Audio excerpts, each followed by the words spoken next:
We continue this afternoon's press conference. We have head coach Pascal Jansen. If you have any questions, please raise your hand. We're starting with Roberto. Pascal, good to see you. Good to see you, Rob. The team went before the break, finished a little bit on a low. Maybe obviously not the way you wanted them to finish, but you start out strong. What was the message before the game, and how did you turn things around in a place where it's been almost impossible to win? New York City hasn't won there since 2017. Yeah, that's what you guys told me after the game. I wasn't aware of that. We just wanted to get a good start after the break. Preseason so far has gone okay with all the things that we have to deal with, but a massive compliment to the team, how they came out and presented themselves against a very strong side, Columbus, in a very tough away game.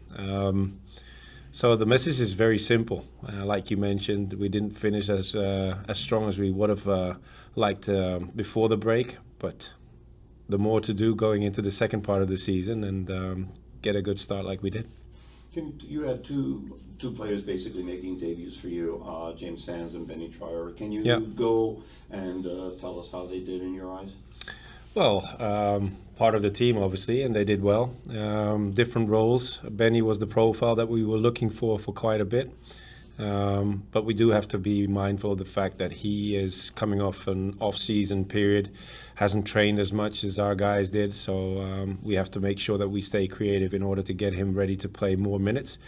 This was a perfect opportunity for him to play and introduce himself into the MLS and feel what it feels like to play in this league.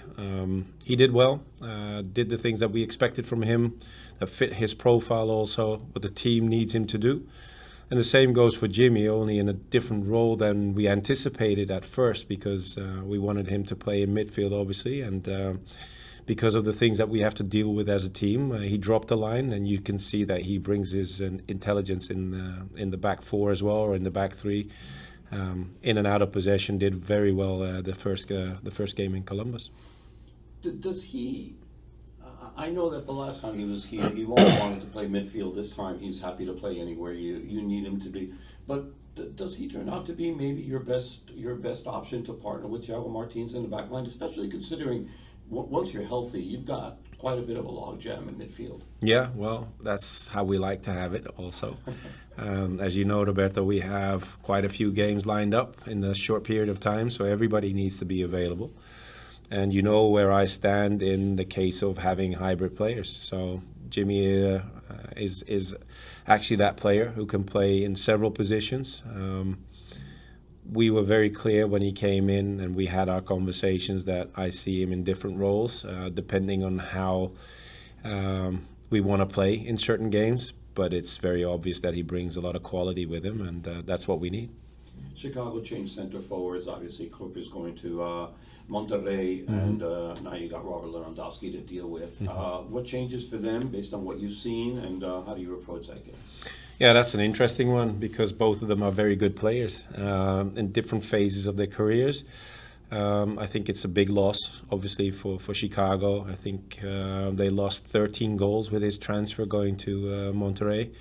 But on the other hand, you bring in a world-class player like Lewandowski back into the team, but it's a different profile. So we prepared ourselves the best way we can, as always, and expect Lewandowski to play. And we are quite aware of what the changes are and what that dynamics will be like without Kuipers now in the team. And hopefully we can get it done again tomorrow. Thank you. You're welcome. Onto the Zoom, we'll go with Chris. Hey, Coach. Chris Camo from the outfield. Hi, Chris. You mentioned Benny was the exact kind of profile you were looking for. Can you describe what that profile is? Well, obviously, with the loss of Alonso Martinez at the end of 25, we've lost verticality in our play.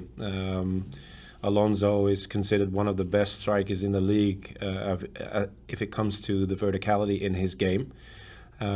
So we were looking for a profile that would give us that ability also to play the vertical movement. If you remember correctly, we had Musa Silla lined up, and that turned the other way.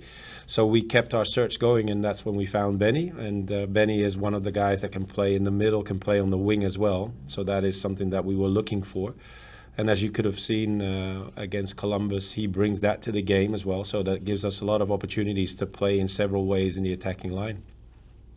Alex? Hi, Coach. Back at home tomorrow. I'm sure you guys are excited to be back. I'm gonna leave my focus here. Yeah, keep the focus, eh? I wanted to ask, what message do you have for local fans who maybe aren't as familiar with the club but really enjoy watching the World Cup and want to watch some more quality footy moving forward? It's funny to hear you call it footy. It's called football. So I was trying to avoid calling it soccer. So you gave it a try. Well, it's quite obvious, Alex. Having the World Cup here in the U.S. and in Canada and Mexico, hopefully will give this game another boost. And seeing new fans getting hooked up and enjoying this game is something that I hope will come of it. The people who haven't been to the New York City games is something that I'm looking forward to. So hopefully the World Cup has inspired a lot of people to come and watch more football. And where else better to come to either Queens or the Bronx to watch us play. Thank you, Coach. You're welcome, Alex. Anyone else? Brilliant. Thank you, everybody. Good afternoon, everybody. Welcome to today's pre-match press conference ahead of our game against the Chicago Fire. We have forward Malachi Jones. If we have any questions, please raise your hand. We'll get started in the room with Roberto. Malachi, the team hadn't won in Columbus since 2017. What did it mean to get that victory on Wednesday? I mean, more than just the history of not winning there, I think we were also really ready to get back on track in terms of winning games in the MLS. The way the season, first half of the season ended for us before the World Cup break was not the way we wanted to end things. So we were just all very focused for this one, and you know, it feels good to get a win for the first time in a place like that since 2017. But even more than that, it feels good to start the second half of the year with 3 points. The way the standings are, everything is so tight. What, in your opinion, what is the team aspiring to at this point? Yeah, I mean, it would nothing short of the best. So we're aspiring for first place if possible, right? We're gonna try to draw as many points, close the gap as quickly as possible. Obviously, the rest of the league is Nashville's having a great run at the moment, so there's a little bit of a gap there, but that doesn't scare us. If we're gonna put on a performance as if we're competing for a supporter shield, that's always the mindset with the guys here, with the coaching staff, and so anything short of that was not what we're aiming for. It's one of those 6-point games, right? Chicago being 4 points ahead. So what's the mentality going in? I think it's right now we're very focused on ourselves as a group, with guys coming back and kind of the place that we're in. It's all about getting 3 points in the game, and so Chicago is ahead of us, so it makes it even more motivating to make sure we get a result out there today. But yeah, part of that race for getting the top seed, if we can, is taking it a game at a time. So right now, all eyes are on Chicago. Okay, I'd be remiss if I didn't ask this question, and it's the last one for me.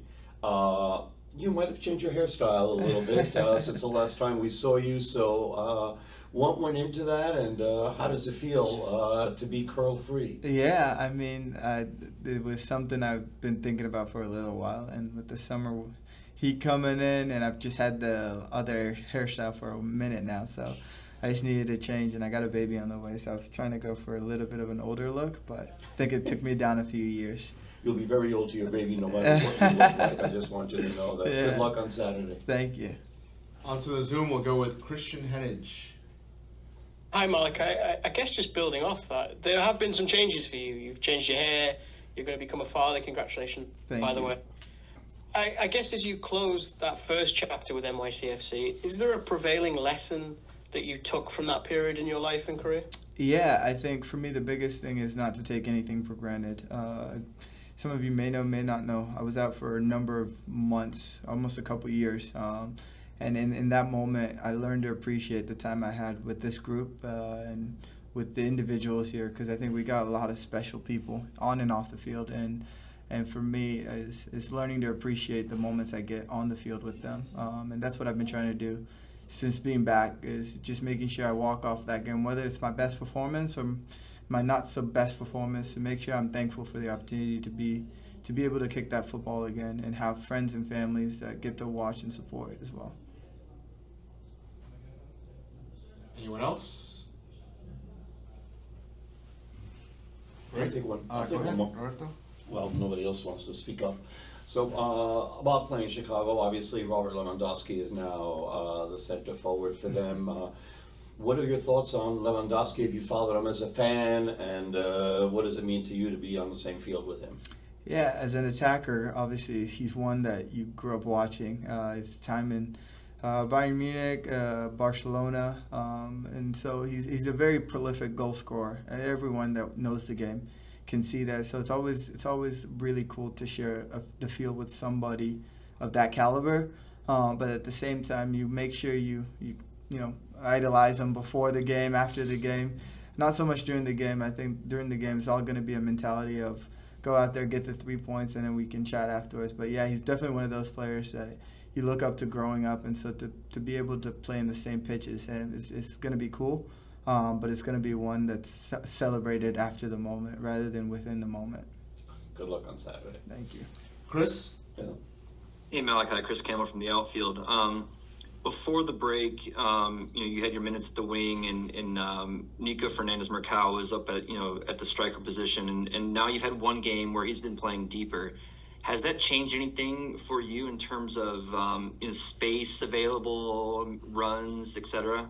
Yeah, Nico's one of those players that sometimes if you're not too careful, you get caught watching, doing amazing things. And so for us to be able to have him drop a little lower, come get the ball and create something, it's definitely changed the style of play in terms of especially being a winger.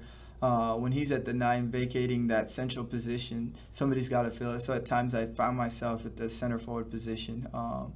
With the different profile in Bennett and Tallis and the different players we got now, and Nico playing a little deeper, for sure gives me the opportunity to stay wide a little longer and be able to find those one-on-one moments where I can then run at an outside back isolated. But his ability to come and create also allows for me to make those deeper runs as well. So hopefully we can find a system that works best with all the group, with everybody in the group, so that we can find ways to get more goals. That's always the goal. And Nico's a very big part of our team, and he's a great team player. So any way we can get him on the ball to make ourselves more dangerous, more versatile, we're always looking forward to, utilizing something like that.